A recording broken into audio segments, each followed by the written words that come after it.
that if we focus on these continuing resolutions that we have been debating, we can have a much better future than the history has been for African Americans in this country.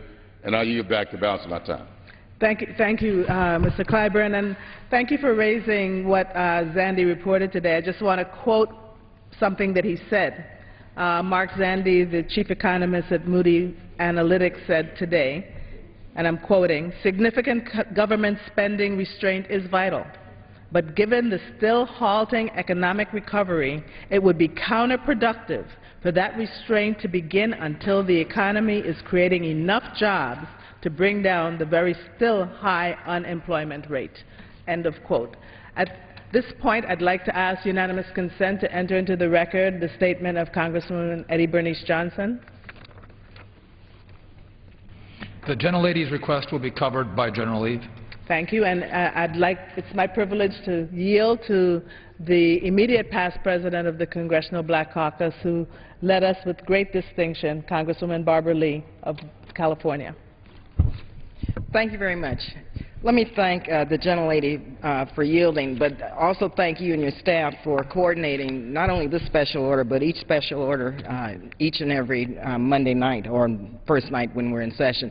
And especially tonight as we close out Black History Month, this is such an important time for this discussion. But also I want to thank you, Congresswoman Christensen, for your visionary and bold leadership as you continue to make history.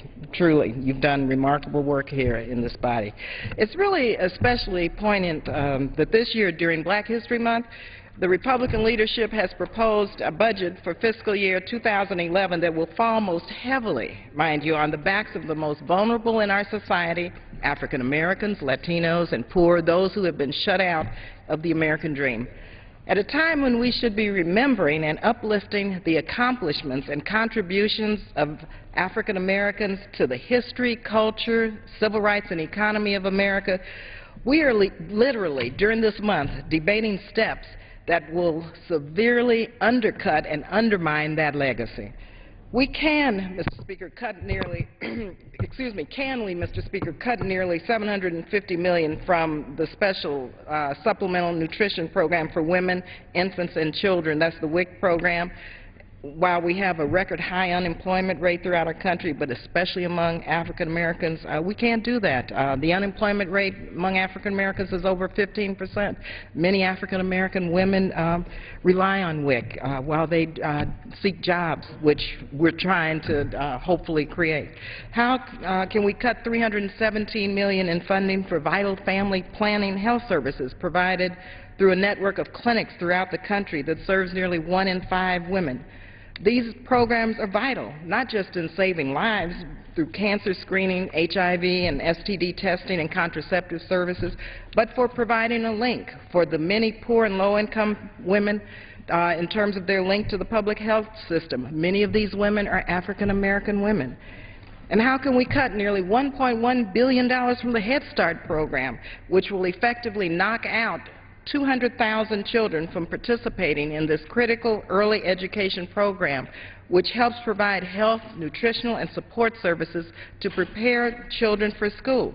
Many African Americans who were part of the Head Start program are now making history in our country because of this great early childhood education program. The other side has made it clear that no matter who is impacted by these cuts, women, infants, children, the working poor, people of color, African Americans, their response consists of only 3 words: so be it. So be it if 800,000 jobs are lost. So be it if people are put out on the street with no access to homeless assistance grants or temporary housing. So be it if people don't get enough nutritional support or if kids have to go hungry. So be it. That's not what the Civil Rights Movement was about. We should be working together to build up a nation instead of tear down the very programs and institutions that have contributed to our nation's growth and success.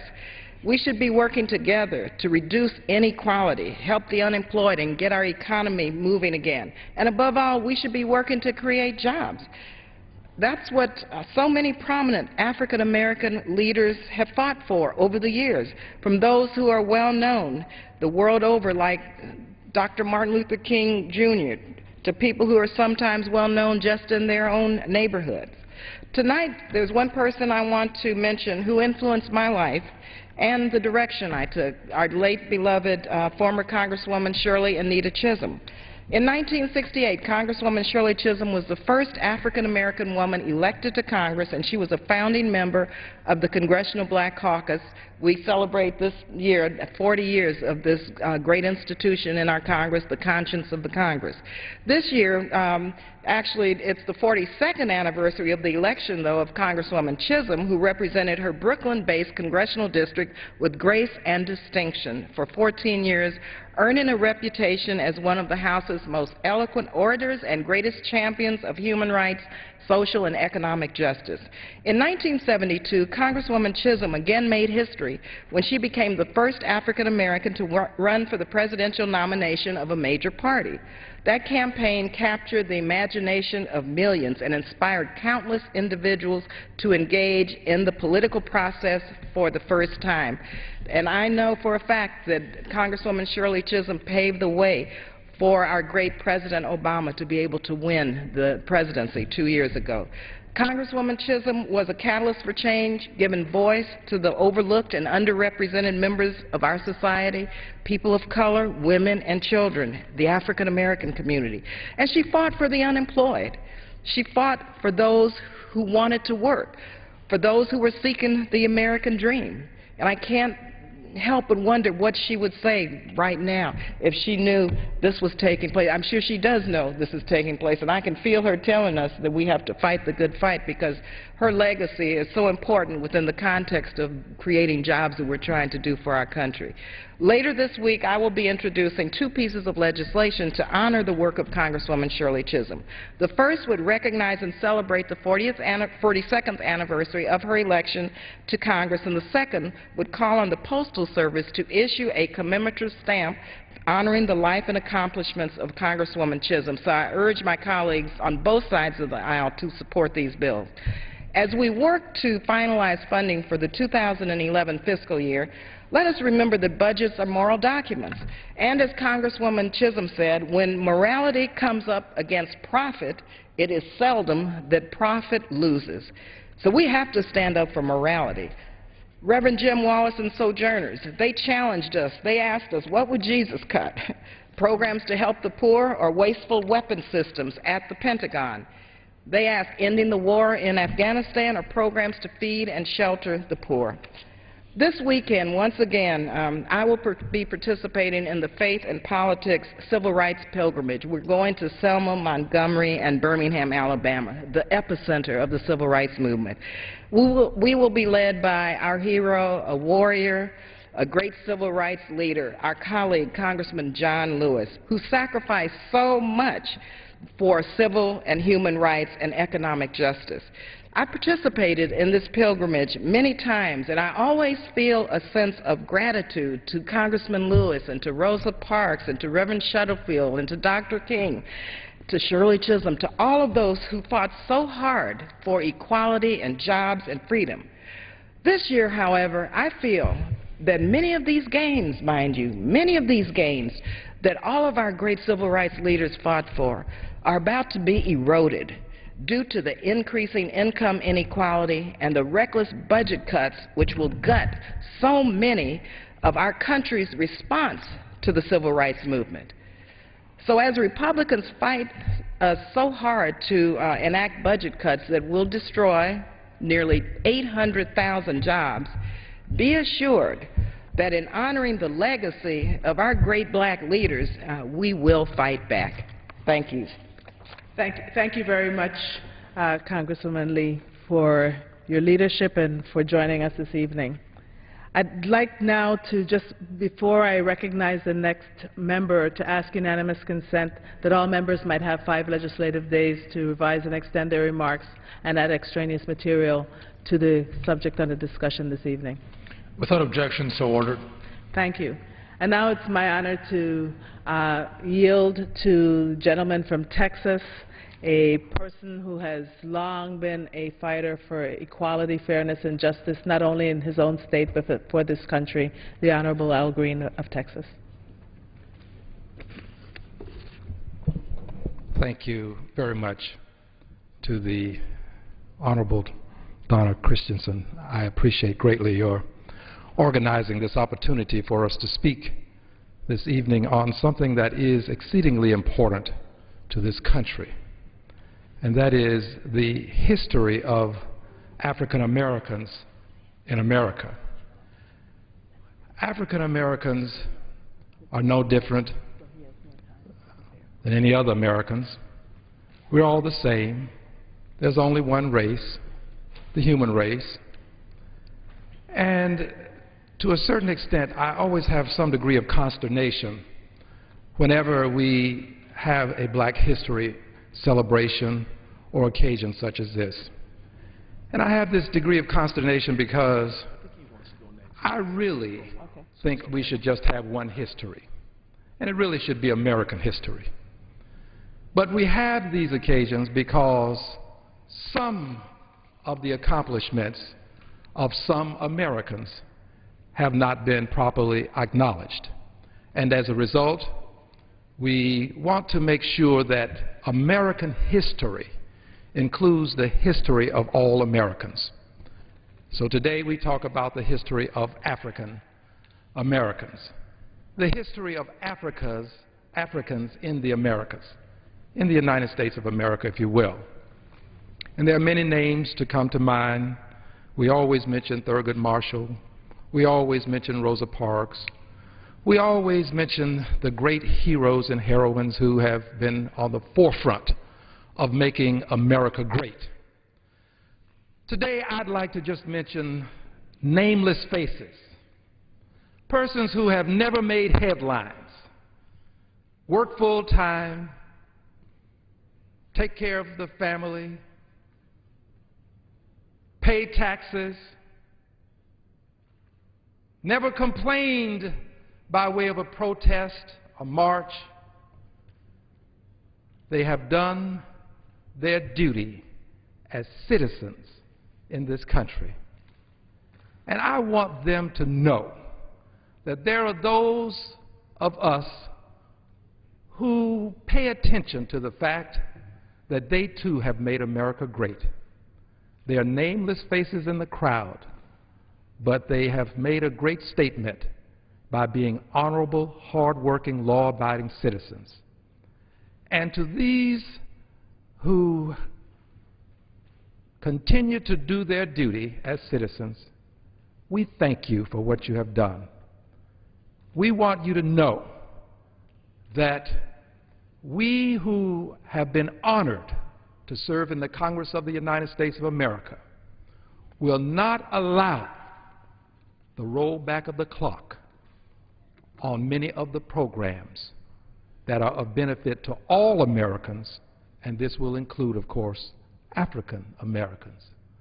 We will fight to protect the Department of Education.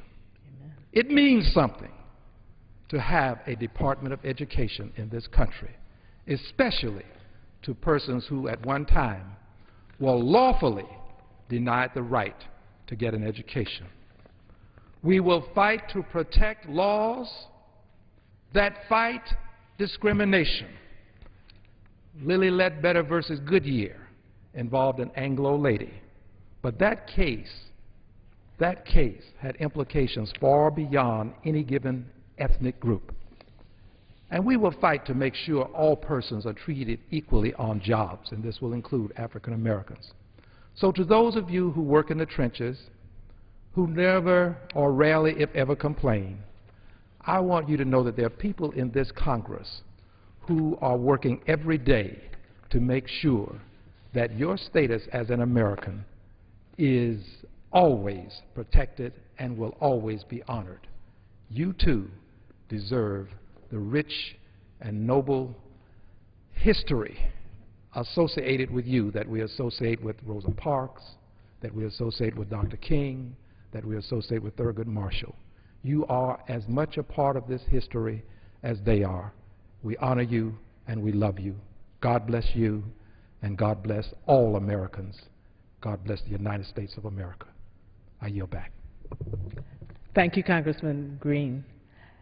At this time, I'd like to yield to one of our newer members, and we are so pleased that he has joined not only the Congressional Black Caucus, but the Congress. He represents New Orleans and brings a welcome insights and energy to the CBC and to the Congress, Congressman Cecil Richmond of New Orleans.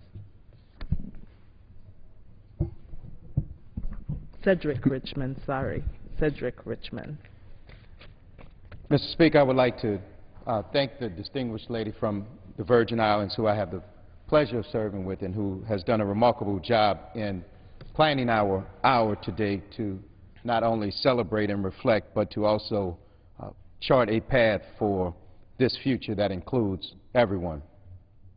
As we come to a close to Black History Month, it's appropriate that I remind our leadership and the American people of the sacrifice and determination of great American heroes to make this country a better place and the land of opportunity for all Americans. I would also like to remind our leadership that we don't honor Dr. King because of his dream. We honor him because of his hard work and his dedication in pursuing his dream. His last call was for economic justice. Here we are in 2011 with a 9.6 unemployment rate in this country. However, in the African American community, that unemployment rate is 15.8%. We must ask, why such a huge gap? And what are we going to do to close that gap and bring unemployment down for everyone? At this time and at this moment, we need king-like determination. We need king-like courage. And we need a king-like vision to create jobs in this country, not more campaign rhetoric. My colleagues on the other side of the aisle, show me the jobs. Show the American people the jobs. The congressional resolution that the Republicans offer will not lower the unemployment rate in this country. It will do quite the opposite. The continuing resolution will eliminate 700,000 jobs. If their plan passes, then 700,000 more Americans will face financial uncertainty. That's 700,000 more families who will depend on unemployment benefits to make ends meet. That's 700,000 more families who will turn to safety net programs to make it through the tough times. That's 700,000 more families who might now face bankruptcy. Those 700,000 Americans are demanding that we show them the jobs. I am here and willing to do that. I now invite my Republican colleagues to join my colleagues on my side of the aisle to do just what the American people are asking. The House Speaker recently stated that the deficit is a moral threat to the nation, and I agree. But I would also add that abandoning the 24 million Americans who are unemployed or underemployed is a moral crime. Cutting 700,000 jobs in one fatal swoop is a moral crime. Balancing the budget on the backs of working folks is a moral crime. Mr. Speaker, this Republican continuing resolution is not only a path to family bankruptcies, but it is in itself an irresponsible plan that is morally bankrupt. I yield back. Thank you, Congressman Richmond, for your contribution to this Black History Month special order and to pointing out the injustice in H.R. 1 and the proposed stopgap measure for the next 2 weeks. At this time, I'd like to yield to the gentlewoman from Texas, a person much admired by everyone across this country who represents her district, this Congress, and this country with outstanding distinction, Congresswoman Sheila Jackson Lee. I thank the gentlelady from the Virgin Islands, and I will join the accolades and my council fellow colleagues to express my appreciation for her leadership and as well to thank her for leading this 1 hour on the celebration of African American History Month. Thank you very much, Mr. Speaker, and I stand to acknowledge that all of us who have this wonderful heritage and those who do not, who count African Americans as an integral part of the fabric of American culture and society should really commemorate the history of all people, and certainly in this instance of African Americans, the entire year, because we are a very relevant and elaborate, if you will, part of American history. I stand in the United States Capitol, which was built by slaves. Today, Congresswoman, I was in Austin, Texas this morning at the Texas Black Legislative Caucus, where some 2,000 people gathered under the leadership of the Texas Black Legislature, chaired by Representative Sylvester Turner, and some members, total members of the Texas Black Legislative Caucus and combined of the House and the Senate, and they were there to express their commitment to the values of this country and to lobby the state legislators to do the right thing as it relates to education. And I heard a member stand up and say the Texas Capitol was built by slaves. Representative Thompson said that. And so we are clearly, our history goes everywhere. And as I spoke, I mentioned Texans like Jack Johnson, the first African-American heavyweight champion, Dory Miller, who won the Naval Cross in World War II, a Texan, Bessie Coleman, the first African-American to receive a pilot's license, Heman Sweat, who was the reason for the establishment of Texas Southern University when African-Americans and Negroes could not go to the University of Texas. So we have a place in this country, a place in this society. And what we do is, as we work in the United States Congress, we have become part of the fabric of this nation, and we fight for all people. And so as we begin this budget fight, it is part of our history that causes us to be part of the challenge to make the right decisions on the continuing resolution, and to ask our Republicans to read what Mark Zandi has said, the economic advisor to John McCain, not to President Obama, but to John McCain first, who said clearly that we would lose 700,000 jobs if we move in the direction that they want to move in. Why do you have to have your way or the highway? Why can't you read the data that says the Fiscal Bipartisan Commission said there is no value to cutting funding in 2011, that we must work together to cut the funding and work together on how it should be cut in 2012 and 2013, that you actually will lose jobs, and that you will stop the moving of the economy, the rebirth of the economy in its tracks. It doesn't make sense to simply be driven and shackled to campaign promises. It doesn't make sense to be able to speak campaign speeches and yet not understand the distinction of governing. When you come into this body, yes, we have districts, the senators have states, but we must realize that we come to govern for all of the people. And so if you stop us in our tracks, you deny the richness of diversity of people who are in need in this country. You deny the descendants of slaves. You deny the families of soldiers who are on food stamps and are in Iraq and Afghanistan the opportunity to be able to survive. You take some $758 million from WIC, Women and Infant Children. You deny dollars going to economic development for minority businesses. You cut COPS by $600 or so million. You take away some $2 billion from programs that would generate economic opportunity. You cut the legal services, and you are obviously not concerned about how we balance this. This is in the middle of the budget year of 2011. And so this is not befitting of the final day of African American history. A generation of people who came through the Civil War, Reconstruction, Jim Crow, the second Reconstruction, which is the Civil Rights Movement, and now they have traveled a journey, being Americans, fighting in wars, and not yet 150 years away from slavery. And here we are fighting to equalize opportunities for all Americans. Because if you cut education, if you cut women and infant children, if you cut small business opportunities, minority and women-owned businesses, you're cutting into the future of this country.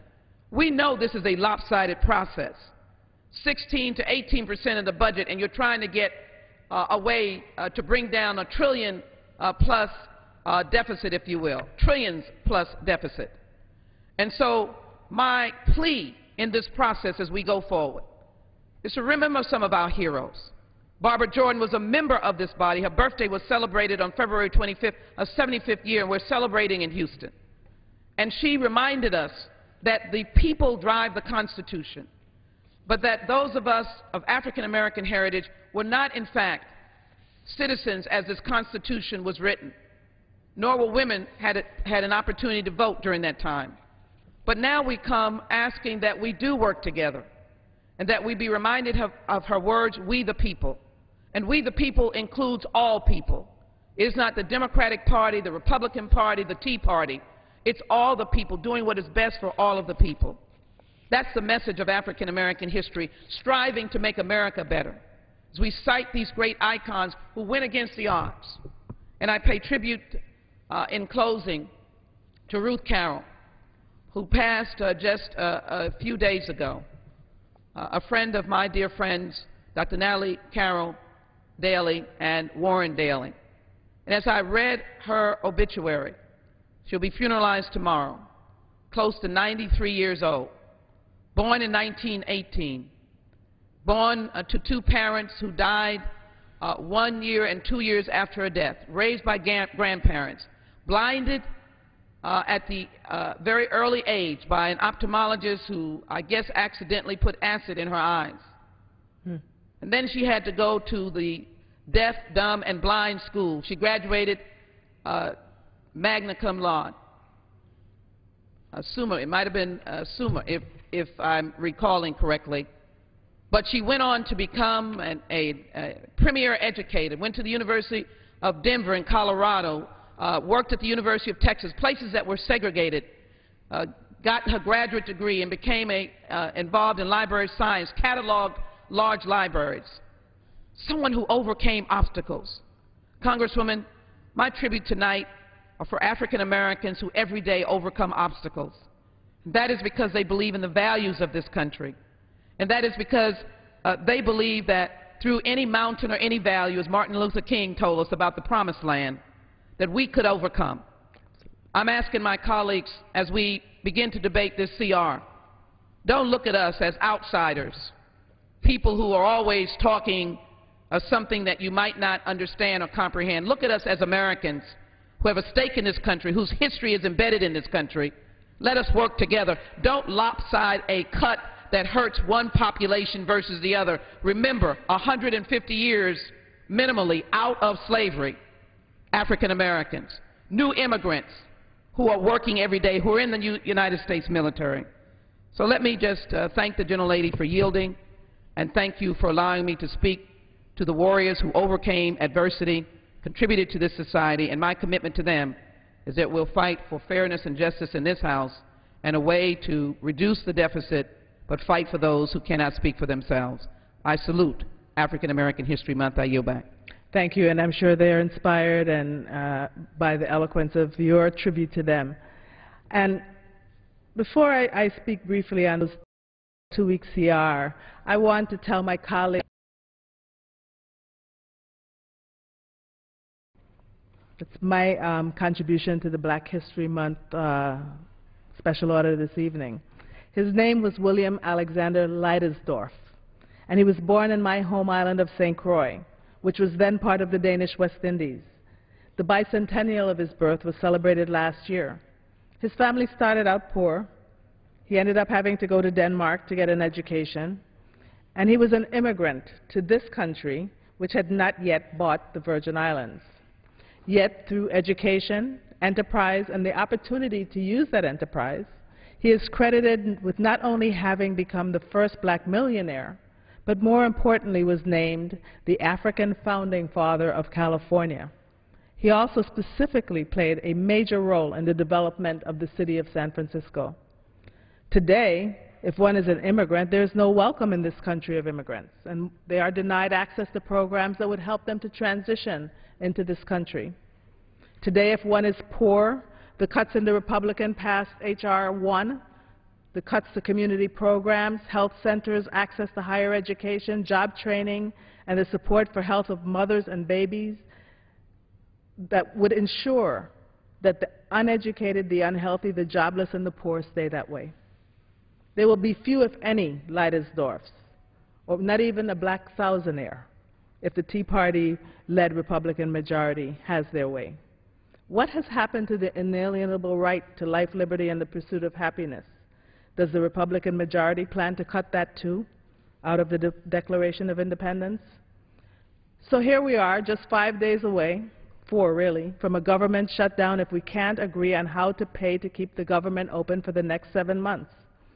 The best, the simplest, and the fairest way to do that, in my opinion, in the middle of a fiscal year when departments are carrying out plans and programs to improve and protect the lives of those who live and work in this country, is to continue the spending at last year's levels. No increases, just last year's levels.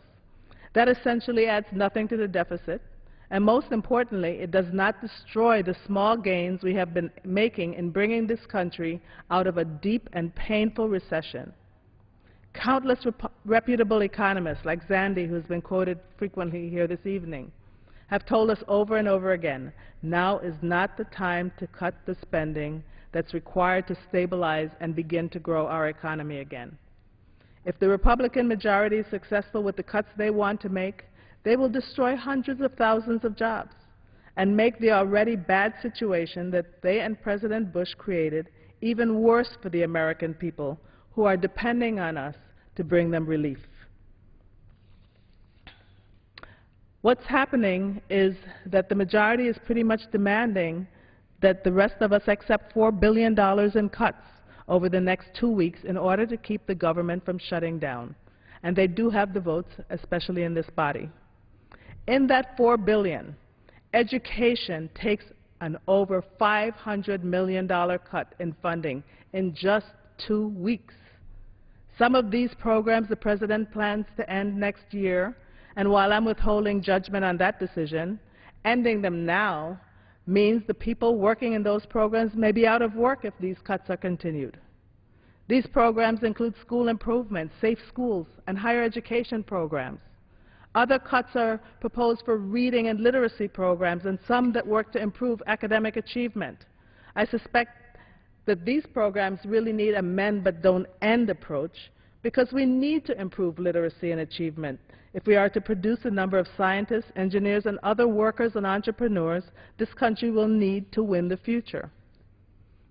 Given the instability in the Middle East and the terrible turn that pirating has taken, can we afford to cut $245 million in the Homeland Security program, even for just 2 weeks?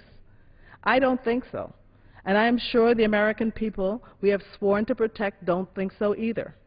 Coast Guard operations, Customs and Border Patrol salaries and construction projects, all of that sounds like less security and the possibility of more people out of work to me.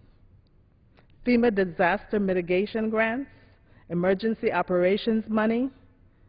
We were to have 70-mile-per-hour winds here in Washington this evening. Storms and tornadoes will not necessarily stop for 2 weeks because the Republicans have to kowtow to the Tea Party. In just 2 weeks, there would be an almost $200 million cut in HUD neighborhood and economic development grants, just in the 2 weeks, and almost $50 million in job training and unemployment services will be cut.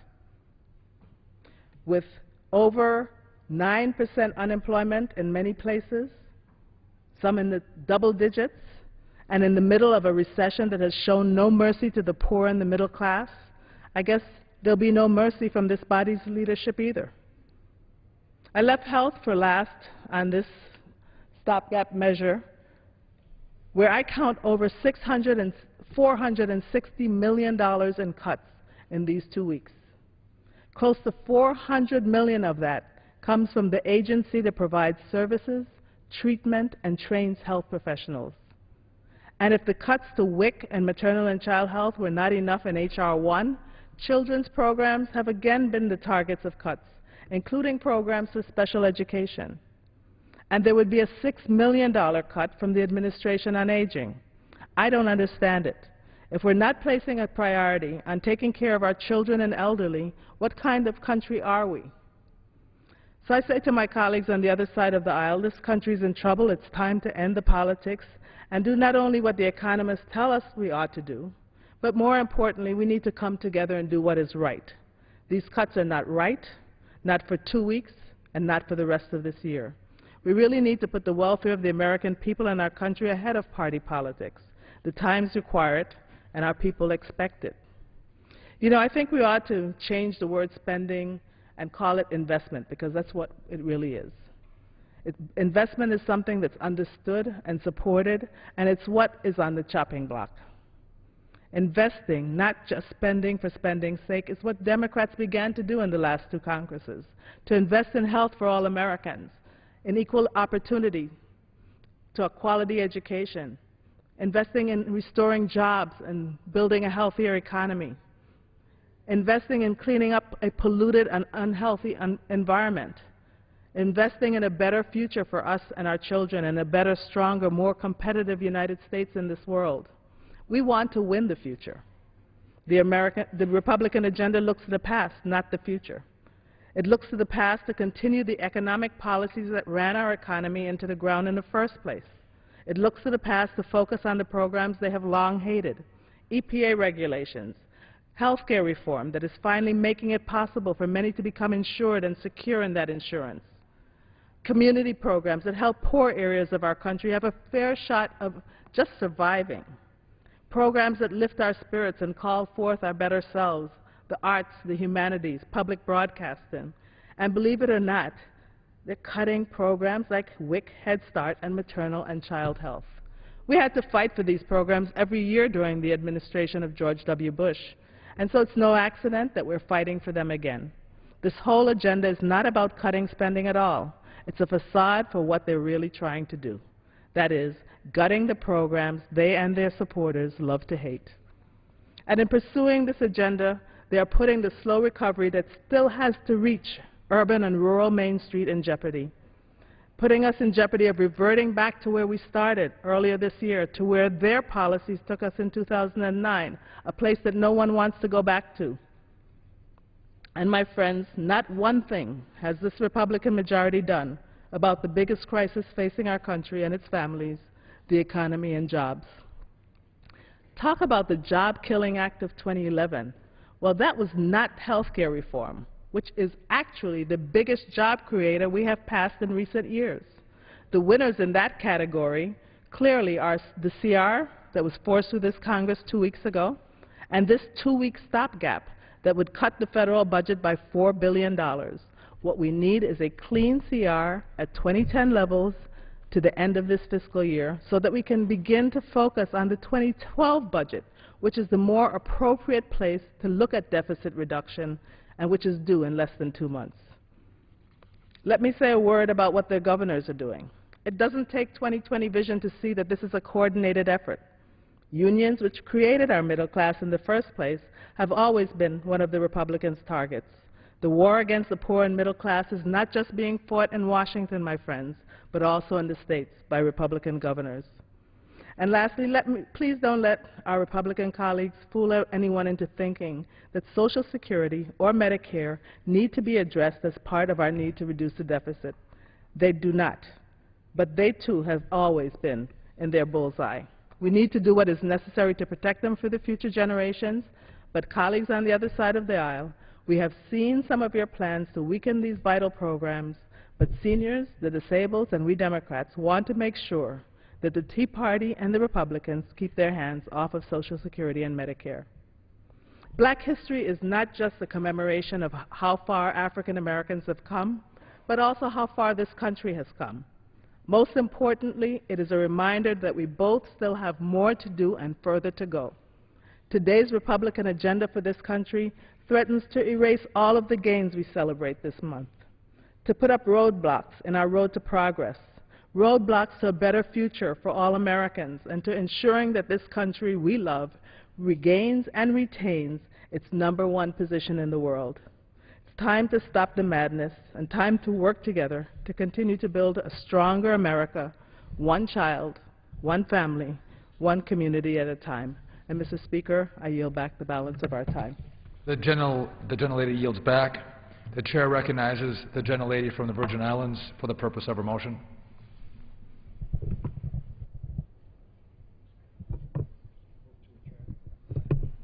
Mr. Speaker, I move to adjourn. The question is on the motion to adjourn. Those in favor say aye. Aye. Those opposed, no. The ayes have it. The motion is adopted. Accordingly, the House stands adjourned until 10 a.m. tomorrow, the morning hour debate. The House returned today after the week-long President's Day recess. Members debated 4 bills, including a measure to clarify